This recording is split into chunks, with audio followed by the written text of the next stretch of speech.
الرجيم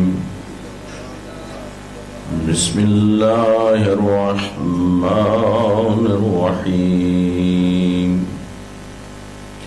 الحمد لله رب العالمين والصلاة والسلام على سيد الأنبياء والمرسلين أبي القاسم محمد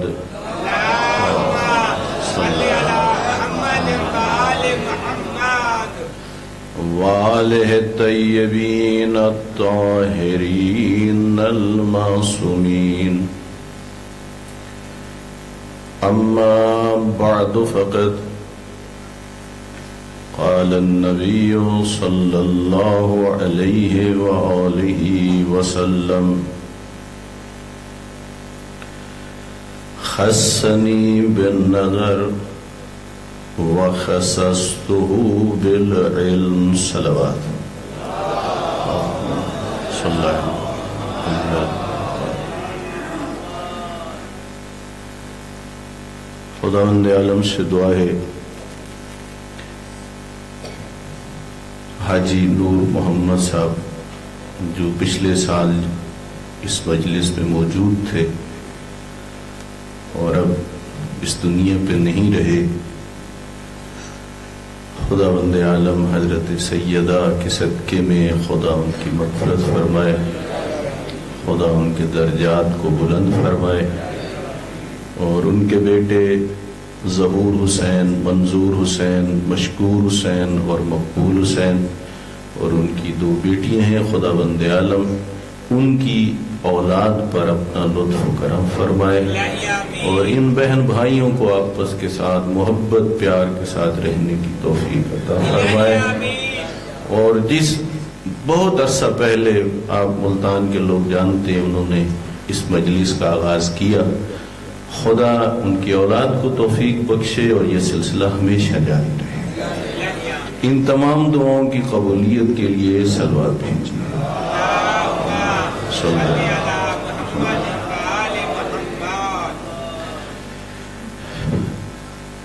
میری آج کوشش یہ ہے کہ کچھ وہ گفتگو جو حاجی نور محمد صاحب مجھے بہت کہا کرتے تھے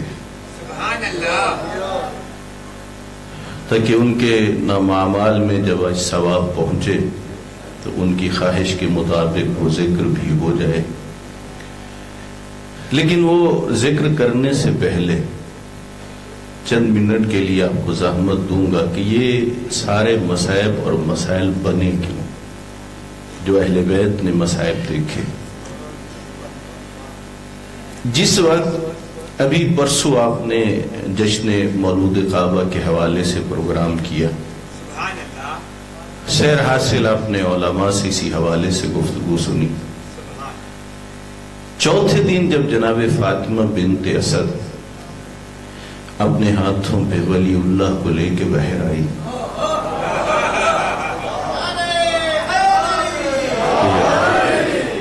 یہاں ایک جملہ عرض کرتا ہوں، آپ تاریخ پڑھ لیجئے، یہ وہ ولی اللہ ہیں جن کی ولایت کا اعلان کیا نبی نے ہے، حکم خدا نے دیا ہے۔ تو جو فرما رہے ہیں ہاتھوں پہ آئے نا، اللہ کے رسول انتظار میں، دست نبوت پہ امیر کائنات آئے، آتے ہی خوشبوئے نبوت کو سونگھا، آنکھیں کھولی، اب اللہ کے رسول نے اپنی زبان امیر کائنات کے دہن میں دی، امیر کائنات نے زبان کو چوسا۔ یہاں دو کام ہوئے جن کا تذکرہ خود اللہ کے رسول نے فرمایا، توجہ چاہتا ہوں، دو کام۔ اس سے پہلے امیر کائنات نے آنکھیں نہیں کھولی، خود اللہ کے رسول فرما رہے ہیں خصنی بالنظر وَخَصَصْتُهُ بِالْعِلْمِ، علی نے مجھے چن لیا پہلی نگاہ کے لیے، میں نے علی کو چن لیا علم کے لیے۔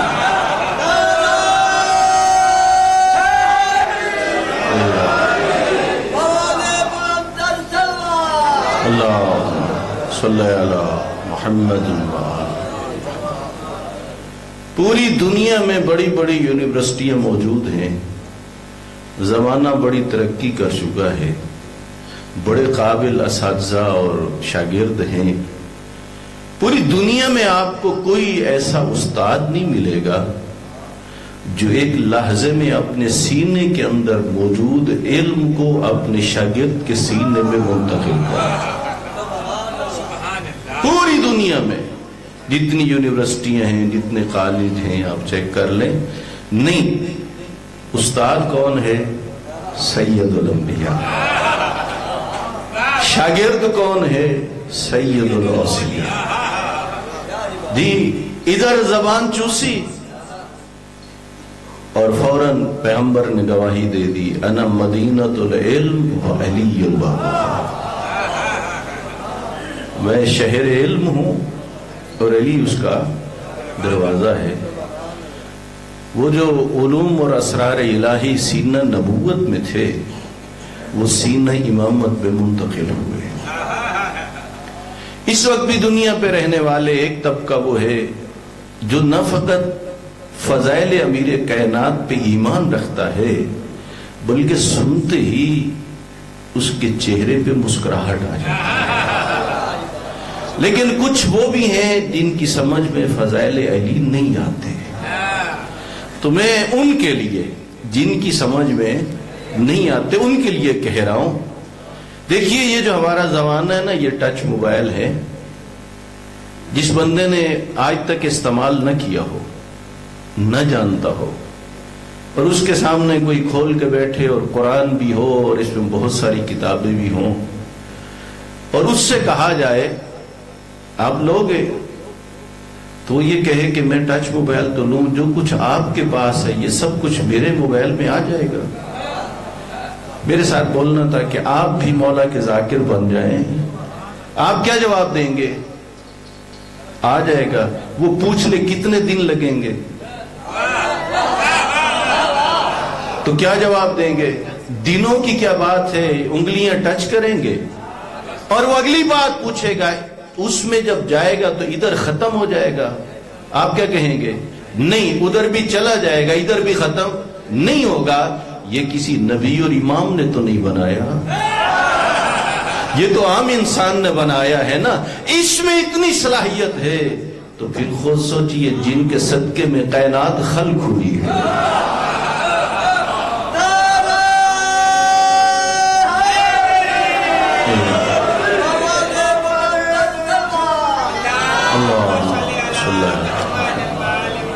اللہ نے اس کائنات کو خلق بھی انہی ہستیوں کے صدقے میں کیا ہے۔ جہاں بھی جو جس رنگ میں فیض ہے انہی ہستیوں کے صدقے میں ہے۔ توجہ فرما رہے ہیں؟ وہ اسرار الہی اور علوم الہی جو سینہ نبوت میں تھے وہ منتقل ہوئے سینہ امامت میں۔ اللہ رب العزت نے فضائل عطا کی امیر کائنات کو۔ ایک جملہ کہتا ہوں، چند دن خیبر فتح نہ ہوئی، جاتے رہے لیکن خیبر فتح۔ ایک دن اللہ کے رسول نے فرمایا، لَأُوتِيَنَّ الرَّایَةَ رَجُلًا قَرَارًا غَیْرَ فَرَارٍ، کل اسے علم عطا کروں گا جو مرد ہوگا۔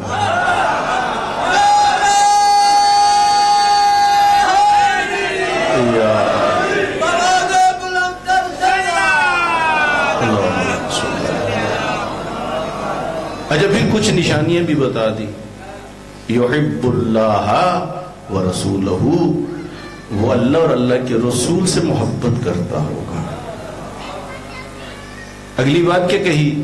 اگلی بات یہ کہی، وَيُحِبُّهُ اللَّهُ وَرَسُولُهُ، یہ محبت ایک طرف سے نہیں ہوگی، وہ اللہ اور اللہ کے رسول سے محبت کرتا ہوگا، اللہ اور اللہ کا رسول اس سے محبت کرتا ہوگا۔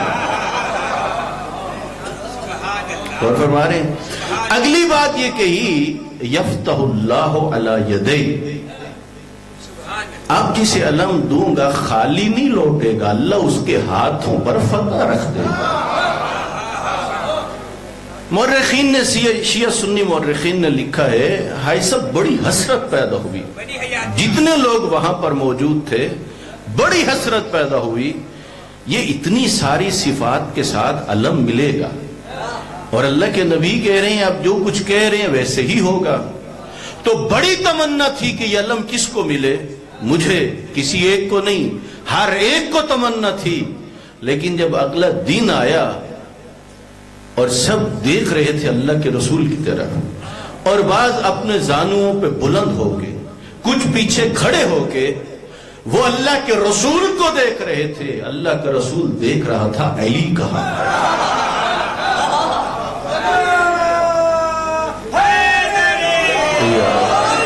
اور عجیب بات ہے، جب کہا نا علی کہاں ہیں، سب نے ایک ساتھ کہہ دیا یا رسول اللہ وہ تو نہیں ہے، کہا نہیں ہے تو بلاؤ۔ آج جب علی مولا آئے نا، یہ رات کو جب اعلان ہوا نا اور یہ تذکرہ ہوتا رہا، اور اس وقت مولا علی سے بھی تذکرہ ہوا اسی علم کا۔ مولا علی نے ایک جملہ کہا اللہم لا مانع لما عطیتا، پروردگارہ جسے تو رتبہ عطا کرنا چاہے کوئی رکاوٹ بن ہی نہیں سکتا۔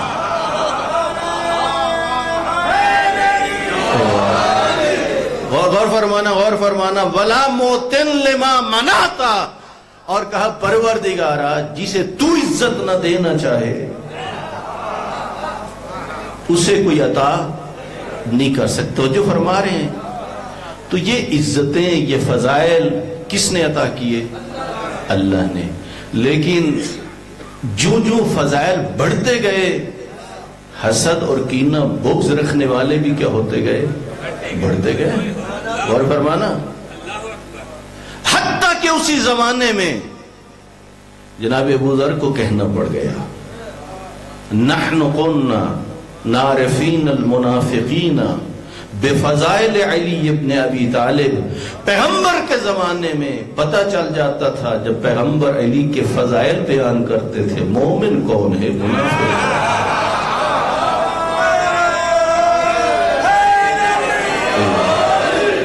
امیر کائنات فرماتے ہیں جب بھی جنگ کے شعلے بلند ہوتے، اللہ کے رسول ان جنگ کے شعلوں میں ہمیں بڑھا دیتے تھے۔ پہلی جنگ بدر، لیکن علی مولا تو اس سے پہلے بھی سرزمین مکہ پر لڑ چکے تھے۔ ہائی سب وہ وقت کے جب اللہ کے رسول کو بچے جھولیوں میں پتھر لے کے آتے تھے اور برساتے تھے۔ سیرت امیر المومنین میں علامہ مفتی جعفر حسین اللہ مقامہ نے لکھا کہ جب سرکار دو عالم کے بدن پر زخم تھے اور مولا علی نے پوچھ لیا آپ کا بھی تو بچپنا تھا، کہا یا رسول اللہ یہ زخم کیسے؟ کہا یا علی کیا کروں، اللہ کا پیغام پہنچانے جاتا ہوں، بڑے ان کے تو سامنے نہیں آتے، بچے آتے ہیں۔ کہا یا رسول اللہ آپ اس کام کے لیے آپ اکیلے نہ جانا، مجھے ساتھ لے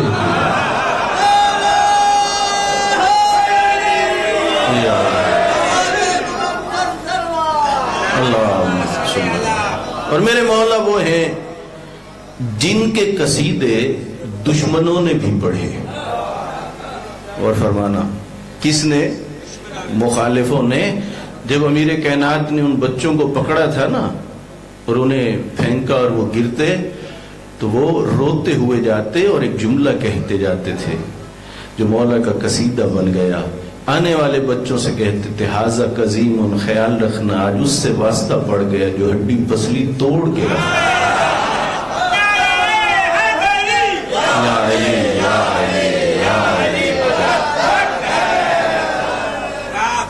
توجہ فرما رہے ہیں، سرزمین مکہ سے ہی بچپنا ہے، علی مولا آگے شب ہجرت ہو تو بستر رسول پہ علی، شیب ابی طالب ہو جناب ابو طالب نصف شب کو اللہ کے رسول کو اٹھا کے علی کو سلائے۔ مسلسل یہی بات تو مولا علی کہہ رہے ہیں، جب بھی جنگ کے شعلے بلند ہوتے تو پیغمبر ہمیں حکم دیتے اور ہم کیا کرتے؟ ہم آگے بڑھتے۔ پہلی باضابطہ جنگ جنگ بدر ہے، جس میں نصف تعداد علی مولا کے ہاتھوں سے واصل جہنم ہوئی۔ اور یہ پچھلے دنوں میں جو نصاب آیا ہے نا، آپ نے سنا کتنا عجیب ہے۔ وہ ہستی جس نے نصف تعداد کو جنگ بدر میں، جنگ خندق میں عمرو بن ود کو خیبر میں مرہب کو پچھاڑا، آج نصاب ہے وہاں علی کا نام ہی نہیں۔ جی کتنا بڑا ظلم ہے۔ بکس میں ہم اکٹھے ہوئے ہیں، جناب ابو طالب کے ایمان پہ بات کرتے ہو بغض علی میں، علی کے بیٹے کو قتل کرتے ہو بغض علی میں، اور علی کی بیٹیوں کو اسیر بنا کے لے جاتے ہو بغض علی میں۔ یہی وجہ ہے اب وہ جملے ہیں جو مرحوم حاجی نور محمد صاحب کی خواہش ہوتی تھی، اور چاہتا ہوں قدردان بیٹھے ہو وہ جملے بتانا چاہتا ہوں۔ جب قافلہ پہنچا نا شام دربار میں، یزید کے دربار میں،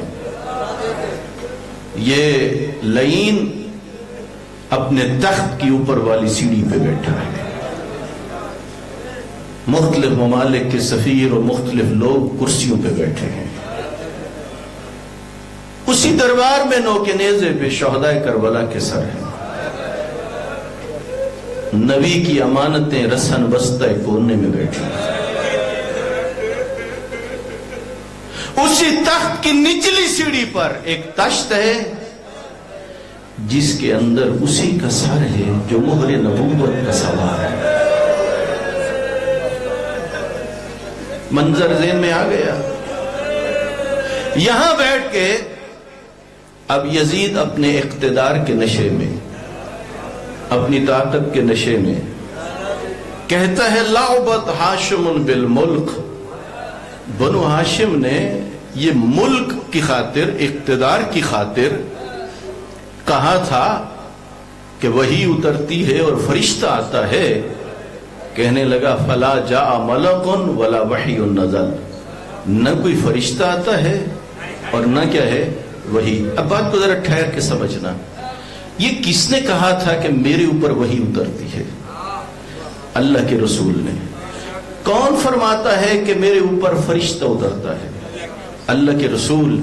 یزید کر رہا انکار تو یہ رسول خدا کی تکذیب کر رہا تھا، یہ جھٹلا رہا تھا۔ توجہ فرما رہے ہیں کیا کر رہا تھا؟ اور اگلی بات کہہ رہا تھا اے کاش بدر والے میرے اسلاف ہوتے اور کہتے یزید تیرے ہاتھ شل نہ ہو، تم نے ہمارا بدلہ لے لیا ہے۔ تو بدر میں مارا کس نے تھا؟ علی مولا نے۔ کیوں؟ اللہ اور اللہ کے رسول کا حکم تھا۔ تو بس یہاں بھی کس کی دشمنی ہے؟ مولا علی کی دشمنی۔ تو جو فرما رہے ہیں جب اس نے یہ کہا نا کوئی فرشتہ نہیں آتا، کوئی وحی نہیں آتی، اس وقت میری آقا ذاتی اٹھی۔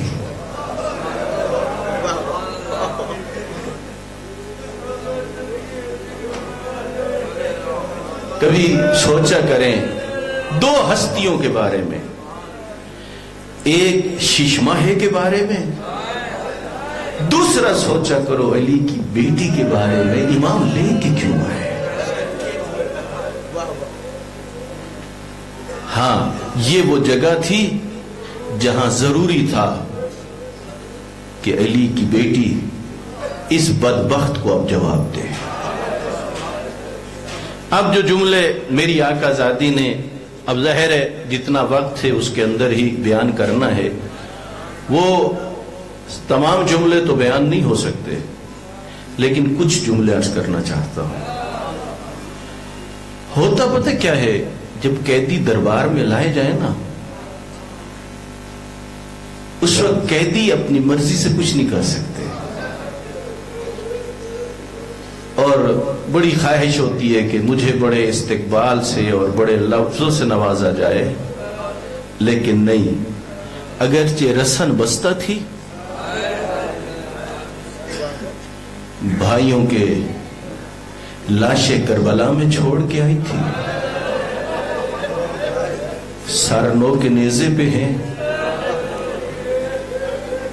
دکھوں کی داستانیں ہیں، پرانے عزادار بیٹھے ہو، میری مائیں بہنیں گواہی دیں گی، جس بہن کے ایک بھائی کا جنازہ،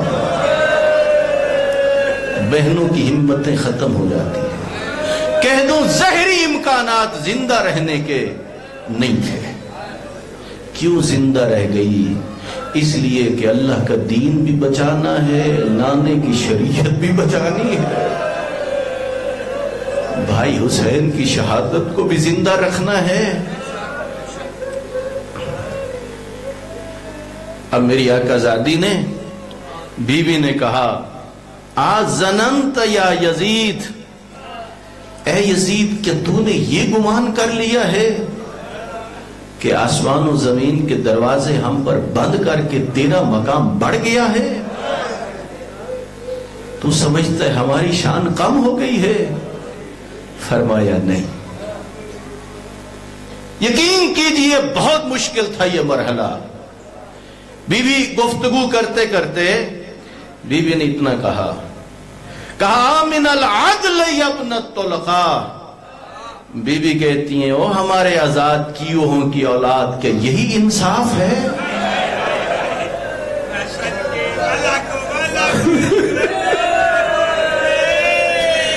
من العدل یا ابن الطلقاء، بی بی بیان کرتے کرتے بی بی کہتی ہیں، او ہمارے آزاد کیوہوں کی اولاد، اتنا بتا، کیا یہی انصاف ہے؟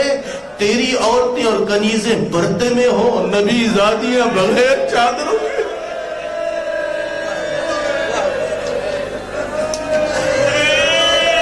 بی بی نے پوچھا کہ یہی انصاف بنتا ہے؟ کیا اسی طرح ہونا چاہیے؟ بی بی کہتی ہیں، مختلف شہروں سے ہمیں پھرایا گیا، ہر قسم کے انسان دیکھنے والے تھے۔ ہاں میری آقا زادی نے کہا یزید ٹھہر جا، ٹھہر جا، تو دیکھے گا تیرا انجام کیا ہوتا ہے، اور جنہوں نے تجھے مسلمانوں کی گردنوں پہ مسلط کیا ان کا انجام کیا۔ بڑی خوبصورت گفتگو تھی، وقت کے دامن میں گنجائش نہیں ہے، پڑھنے والے بہت ہیں، جملہ سن لو۔ پھر میری آقا زادی نے یہ فرمایا، گفتگو کرتے کرتے کہا، وَقَفَى بِاللَّهِ حَاكِمًا وَبِمُحَمَّدٍ خَصِيمًا وَجِبْرَئِيلَ ظَهِيرًا، کہتے ہیں یزید خیال کر، وہ دن آئے گا جب فیصلہ اللہ کرے گا۔ ملتان کے مومنوں اگلا جملہ سننا، بی بی نے کہا کرسی عدالت پہ اللہ فیصلہ کرے گا، اور مدعی ہمارا نام اللہ کا رسول ہوگا۔ جبرائیل مددگار ہوگا،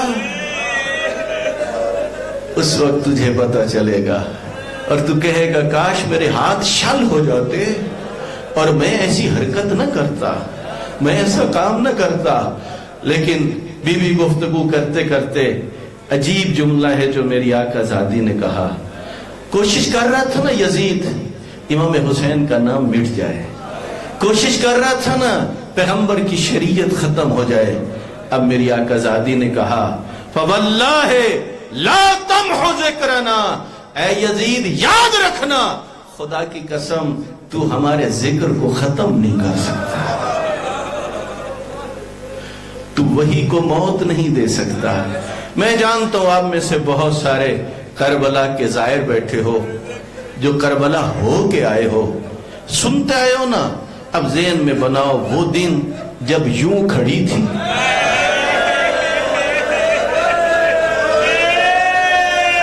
پتہ نہیں میں سمجھا سکو یا نہیں، علماء ذاکرین سے سنتے ہو 11 محرم تھی، بھائی کا بغور و کفن لاشا پڑا تھا، ہاتھ بندھے ہوئے تھے، اس وقت کہہ رہی تھی سجاد ایک وقت آئے گا اللہ ایک مخلوق بھیجے گا، تیرے بابا کی قبر بنے گی، اس پر علم نصب ہوگا، دور و نزدیک سے آئیں گے تیرے بابا کے زائر، گواہی دے دو۔ جس بی بی نے اس حالت میں جو کہا تھا آنکھوں سے دیکھ چکے ہو یا نہیں؟ اجرکم علی اللہ، یہ دے لیجئے پرسا، کیا دیکھ چکے ہو یا نہیں؟ آپ کے سامنے یہ منظر جو نہیں جا سکا وہ ٹی وی چینل پہ بھی دیکھ سکتا ہے، امام حسین کا روضہ ہے، پرچم لہرا رہا ہے، کروڑوں چاہنے والے جا رہے ہیں، یہ کس کی محنتیں ہیں، کس کی قربانیاں ہیں؟ اسی بی بی کی جو یزید کو کہہ رہی ہے تو ہمارے ذکر کو نہیں مٹا سکے۔ آپ ذرا اگلی بات سوچو، اس زمانے میں کتنی جگہوں پہ امام حسین کا ذکر تھا، آج پوری دنیا میں وہ کون سی جگہ ہے جہاں فرش ازا نہ بچھائی جائے؟ آج پوری دنیا میں وہ کون سی جگہ ہے جہاں ذکر نہ ہو؟ ہاں، شام کو جب فتح کیا نا، پھر اگلی منزل تھی کربلا، اور کربلا سے اگلی منزل تھی مدینہ۔ آخری جملہ سن لو، مجلس تمام ہو گئی۔ ہم جب پہلی دفعہ حج پہ گئے نا، مکہ ایک بزرگوں سے کہہ سکتی ہے، ڈھونڈتی ہیں نگاہیں میری ماں کہاں ہے؟ اگر ماں زندہ نہ ہو سر پہ چادر لے لیتی ہے، قبرستان میں چلی جاتی ہے اور اپنی ماں کو جا کے دکھ بیان کرتی ہے۔ اور جب میری آقا زادی مدینے میں آئی، عزاداروں صورتحال کیا تھی؟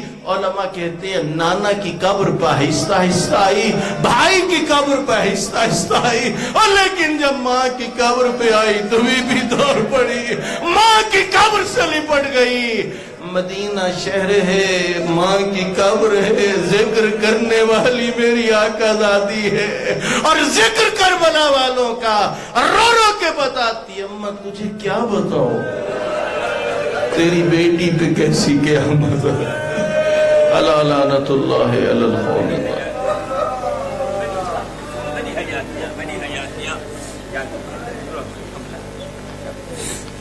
بڑی حیات ہے، ماشاءاللہ ماشاءاللہ۔